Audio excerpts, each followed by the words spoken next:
अरब अमारात ने पाकिस्तान और भारत के दरमियान जो कशीदगी है उसके खात्मे के लिए सालिसी का किरदार अदा करने की तस्दीक कर दी है। और वाशिंगटन में यूएई के जो सफ़ीर हैं उन्होंने एक तकरीब से खिताब किया है और उनका क्या कहना था मैं आपको बता दूं। वो कहते हैं कि जी मुत्तहिदा अरब अमारात ने पाकिस्तान और भारत के दरमियान कश्मीर के तनाज़े पर कशीदगी कम करवाने और सीज़ फायर करवाने में अहम किरदार अदा किया है कि इन कोशिशों के नतीजे में दोनों ममालिक के ताल्लुकात बहाल हो जाएंगे। तर्जुमान दफ्तर खारजा पाकिस्तान ने अपने बयान में कहा है कि पाकिस्तान भारत से मुज़ाकरात में हिचकिचाहट नहीं रखता है, लेकिन एडवेंचर की सूरत में जवाब देने की सलाहियत ज़रूर रखता है। बामकसद और नतीजा खेज मुज़ाकरात के लिए भारत को मुनासिब माहौल पैदा करना होगा। अब दूसरी तरफ भारत से मेहमान मौजूद हैं। आमिर जैन साहब, बहुत शुक्रिया आमिर साहब आपका ज्वाइन करने के लिए। पाकिस्तान से हामिद खान साहब, हामिद साहब आपका भी बहुत शुक्रिया वक्त देने के लिए। और कश्मीरी एनालिस्ट ने किसी तारुफ के मोहताज नहीं है, राजा निजाबत साहब, राजा साहब आपका भी बहुत शुक्रिया वक्त देने के लिए। सबसे पहले मैं अमित आपकी तरफ आना चाहूँगी।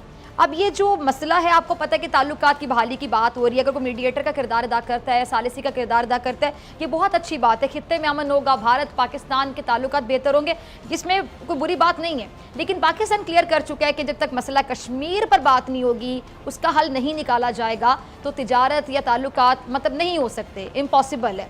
तो कश्मीर के मसले पर क्या आप लोग टेबल पे बैठ के बात करेंगे, इस मसले को हल करेंगे? क्योंकि आप लोग तो यही नहीं मानते कि कश्मीर मुतनाज़ डिस्प्यूटेड, आप तो कहते हैं कि आपका हिस्सा टू टंग है, जो कि है ही नहीं। देखिए, यहाँ पर हम अगर बात करने के लिए आए हैं कि किस तरीके से भारत और पाकिस्तान के बीच में जो ज़ियारत की आप बात कर रही हैं, करते हैं, तिजारत जो है एक पड़ोसी होने के नाते बहुत अहम है हम दो मुल्कों के बीच में, ये होना चाहिए। और इस पे बहुत अचंभा होता है कि हम लोग इतने करीब होकर भी एक साथ, इतना हमारा जो ज़मीनी जुड़ाव है, हम पहले एक ही कंट्री थे, ठीक है, और हमारी ज़रूरतें भी एक है, हमारे जो इम्पोर्ट एक्सपोर्ट्स हैं वो भी एक ही है, एक तरीके से देखा जाए, और हम एक दूसरे के ऊपर इतना डिपेंडेंट है, फिर भी हम लोग जो है खुलकर ये काम नहीं कर पा रहे हैं कि हम एक दूसरे के साथ जो है कम से कम ट्रेड कर पाए। अब इसमें कुछ जो पॉलिटिकल विल की बात आप वापस से हम करेंगे, जैसे कि खुद आप ही के तरफ से जो है आपके फॉरेन मिनिस्टर जो है कुरैशी साहब, महमूद कुरैशी साहब, उन्होंने ये बात कही कि पॉलिटिकल विल दोनों तरफ से होनी चाहिए। लेकिन यूएई में जाकर उन्होंने ये बात भी कही कि इंडिया और पाकिस्तान आपस में बात करें तो अच्छा है, इस मामले को अगर सुलझाएं तो अच्छा है, लेकिन साथ में उन्होंने ये भी कह दिया कि वो यूएई और पाकिस्तान के रिश्तों को लेकर ज़्यादा संजीदा है, इंडिया और पाकिस्तान के रिश्ते अभी उनके एजेंडा पे नहीं है। तो एक तरीके से अगर आप देखें कि वो खुद एक तरफ पॉलिटिकल विल की बात करते हैं, फिर वो खुद एक तरफ पॉलिटिकल भाषा का इस्तेमाल करते हैं। तो ये तो मजबूरी होती है सियासतदानों की कि वो कोई भी काम ठीक से नहीं कर सकते, क्योंकि उनको हमेशा वोट फैक्टर देखना होता है, उनमें रिलीजन, जाति पाति, ये सब चीजें जो है उनके लिए मैटर करती है। लेकिन अगर हम एक आम इंसान की बात करें तो उसके लिए जो है जितना जरूरी रिलीजन है, उससे ज्यादा जरूरी उसके लिए रोटी है, और दीन दुनिया दोनों साथ में चलती हैं। और वो तभी पॉसिबल हो पाएगा कि अगर हम जो अपने मसलों को भूलकर, जो कि 70-80 सालों से अगर नहीं हो पाए, कश्मीर का मुद्दा मेरे को लगता है पार्टीशन का मुद्दा है ये। जैसे पार्टीशन एक गलत सोच का नतीजा था, और पार्टीशन एक तरीके से हो सकता था, अच्छे तरीके से हम लोग एज अ फेडरेशन साथ में रह सकते थे, या पार्टीशन अगर होता भी तो एक ऐसे रजामंदी के साथ होता, बिना खून खराबे के होता, तो ज्यादा अच्छा होता। लेकिन दादा साहब, कश्मीर के हवाले से इनके पार्लियामेंट में जो कुछ हो चुका है आपके सामने है, तो मतलब से आप अग्री करेंगे राजा साहब? देखें जी, सबसे पहले तो मैं ये इनसे कहूँगा कि पाकिस्तान और भारत अपनी जगह जब बात करते हैं, तजारत की बात करते हैं, अमन की बात करते हैं, और इसी तरह खून खराबे की बात करते हैं, तो खून खराबा कहाँ से शुरू हुआ? 1947 में जब कश्मीर और कश्मीरियों ने एक फैसला किया कि मुस्लिम अक्सरीती इलाका है, इसको नेचुरली पाकिस्तान के साथ जाना था, तो वहाँ के हुक्मरान ने और हुक्मरानों के कुछ गमाश्तों ने इंडियन फोर्स बुला ली, इंडियन फौज ने, और उन लोगों ने जिनमें पाकिस्तान पर मुसलमानों को तय किया। 5 लाख से ज़्यादा लोग 47 में शहीद हुए, और फिर पिछले 70 साल में 1 लाख से ज़ायद कश्मीरियों को शहीद किया हुआ है। हज़ारों कश्मीरी जेलों में हैं, हज़ारों कश्मीरी जो हैं माएँ बहनें अपने खामदों का इंतज़ार कर रही हैं, माएँ अपने बच्चों का इंतज़ार कर रही हैं। भारत के जेलों में 10,000 से ज़ायद कश्मीरी हैं, और फिर कश्मीरियों की एक बहुत बड़ी लीडरशिप जो है वो भारत में दिल्ली के तिहाड़ जेल में, भारत के मुख्तलिफ जेलों में रखे हुए हैं। हम भी अमन चाहते हैं, रियासत जम्मू कश्मीर के तमाम आवाम चाहे दुनिया के किसी भी खिते में हैं, हम भी अमन चाहते हैं। हम भी चाहते हैं कि पाकिस्तान और भारत तजारत करें, हम भी चाहते हैं कि पाकिस्तान और भारत अमन से रहें, लेकिन उस अमन में कश्मीरियों को भी अमन मुहैया करें, कश्मीर के अवाम को भी जो वादा हिंदुस्तान ने शुरू किया था, जिस इशू को लेकर हिंदुस्तान हुकूमत मुत्तहिदा में गया था, उस मुआहदे के तहत रायशुमारी का मौका दिया जाए, कश्मीरियों को आज़ादी का हक दिया जाए। और पाकिस्तान यही कहता है कि पाकिस्तान हिंदुस्तान कश्मीरियों को मौका दे इंसानी हकूक़ की खिलाफ वर्जियों के हवाले से। आज पाकिस्तान आवाज़ नहीं उठा रहा कही है, तो उसने बजा बात कही है कि रियासत जम्मू और कश्मीर का फैसला किए बगैर ना पाकिस्तान और भारत का अमन हो सकता है, ना तजारत हो सकती है, ना हालात बेहतर हो सकते हैं। अब मेरे ख्याल से मुझे सवाल पूछने की ज़रूरत नहीं, अमित ने भी बहुत से पॉइंट्स रेज किए हैं और राजा साहब ने भी बड़ी अहम बात की। बिल्कुल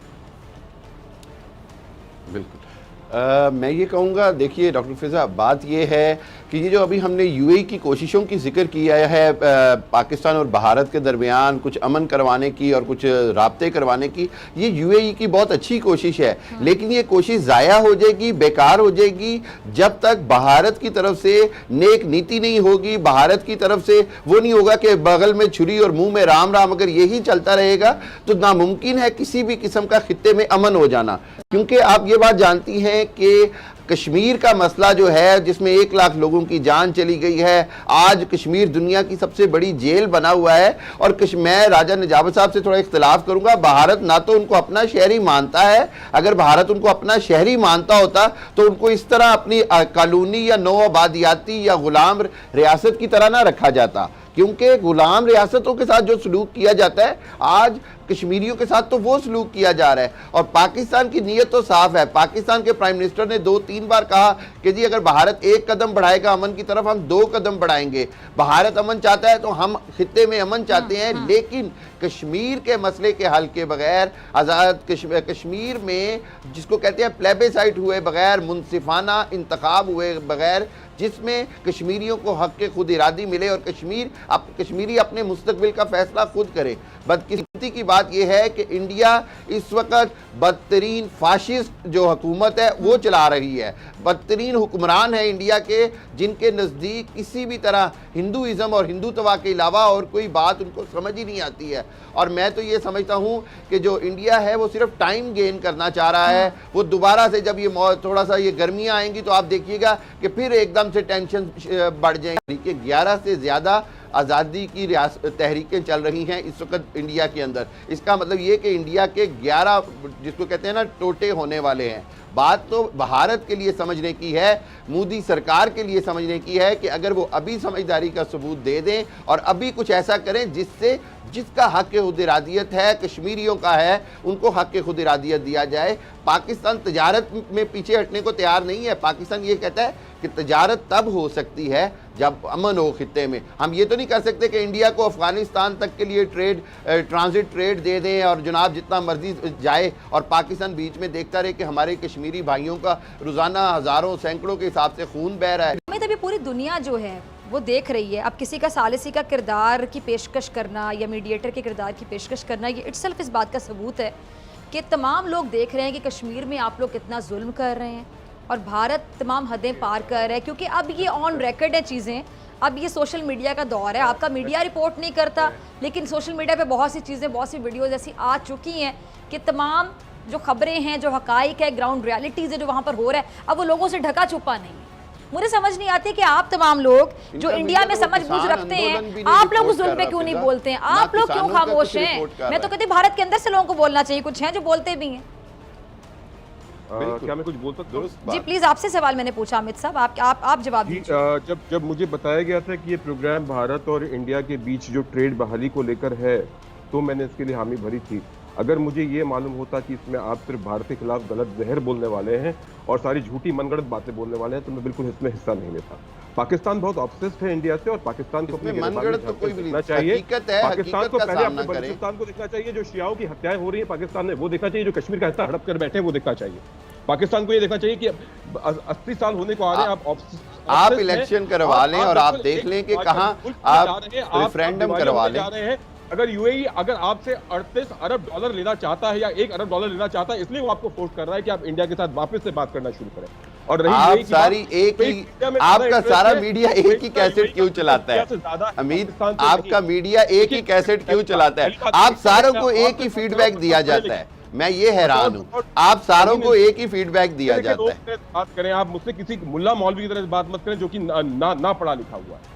और ये नफरत नहीं, की नहीं, बातें मैं करना हकीकत बंद करें। बयान कर रहा हूं। बिल्कुल मेरी कोशिश है मैं पसंद हकीकत नहीं है। बयान करूं। मैंने एक भी गलत शब्द अभी तक नहीं कहा है। अच्छा अमित, और मैं आपने ये तिजारत, अच्छा ये सुनिएगा प्रोग्राम सुनिएगा, बंद कर- आप तिजारत पे बात करना आप चाह रहे इस थे, पर आपने अटैक प्रोग्राम करते के लिए वक्त हैं। दिया। एक भारतीय आप मेरी की छोटी वजह सी से बात पाकिस्तान सुनिएगा का रवैया है और कुछ नहीं। अमित, मेरी जब तक छोटी सी बात पाकिस्तान का सुनिएगा। रवैया नहीं बदलेगा, नफरत नहीं खत्म करेगा, अपने आतंकवाद नहीं खत्म करेगा, कोई चीज नहीं सुधर सकती। अच्छा मेरी छोटी सी बातें हैं, एक मिनट मुझे सिर्फ ये बता पाकिस्तान के दें। मुकाबले यहाँ पर ज्यादा सुनिए लोग नहीं, जो है जी। रमजान रखे हुए रोजे कर रहे हैं, कहीं ज्यादा करोड़ लोग यहाँ पर, और ज्यादा अच्छी जिंदगी जी रहे हैं, और वो अपने मजहब को ज्यादा अच्छे से करते हैं।